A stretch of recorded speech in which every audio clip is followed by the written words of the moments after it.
Көкөністердің арасында қызыл түсімен ерекшеленетін кәдімгі қызылшаның емдік қасиеті орасан зор деседі. Қызылша шырынының емдік қасиеті және пайдасы туралы халық арасында кең тараған.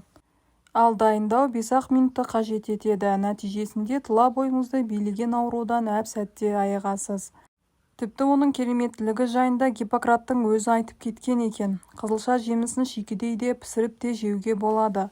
Ал шырыны бір емес бірнеше дертке дауа. Мұны дәрігерлер де бүгіннің ғалымдары да жоққа шығара алмайды. Сонымен қызылша шырынының нақты қандай ауруларға шипа болатыны туралы осы видеода айтатын боламын. Видеоны соңына дейін көріп, менімен бірге болыңыз.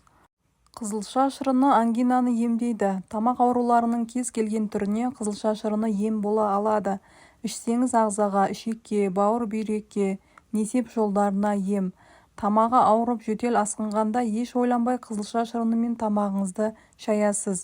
Ал мұрын бітеліп гайморит мазалағанда қызылша шырынынан 5-6 тамшы тамызасыз. Бұл ем 3 рет қабылдаған соң керемет нәтиже береді. Сонымен қатар қызылша шырыны қанды көбейтеді. Қан аздық кезінде ең керемет ем болатын қызылша шырыны екенін ұмытпаңыз. Қанды көбейту үшін қызылша шырыны мен табиғи таза балды араластырып қолдансаңыз болады. Егер қызылшаға сәбіз бен қара тұрыптың шырынын араластырып ішсеңіз, онда қаныңыз көбейіп, теріңіз тегістеліп, бетіңіз жылтырап шыға келеді. Әрі қуатыңыз да артады. Қызылша шырыны сонымен қатар миды жақсартады. Жас ұлғайған сайын адамның миы шаршап, өзінің жұмыс қалыпты жүргізе алмайды екен. Осы кезде есте сақтау қабілетінің нашарлауы, ұмытшақтық секілді жайсыздықтар пайда болады. Ал бұның алдын алғыңыз келсе, қызылша шырынының көмегіне жүгініңіз.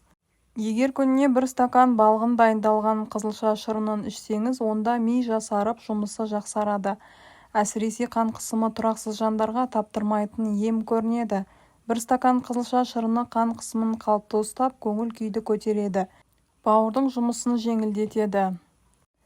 Егер күнделікті қызылша шырынын ішсеңіз, бауыр ауруынан біржолата құтыласыз. Қызылшаның құрамындағы бетаин заты бауырдың жұмысын жеңілдетеді. Сонымен қатар өт жолдарына, асқазан ауруларына және сары ауруға керемет ем бола алады. Бұлшықетті қалпына келтіреді. Қызылша шырыны бұлшықеттің ауруын басады әрі қатайтады. Спортпен айналысатындарға күніне балғын қызылша шырынын ішуге кеңес беріледі. Физикалық жаттығу, үздіксіз қозғалыс, ауыр зат бұлшықетке салмақ салады.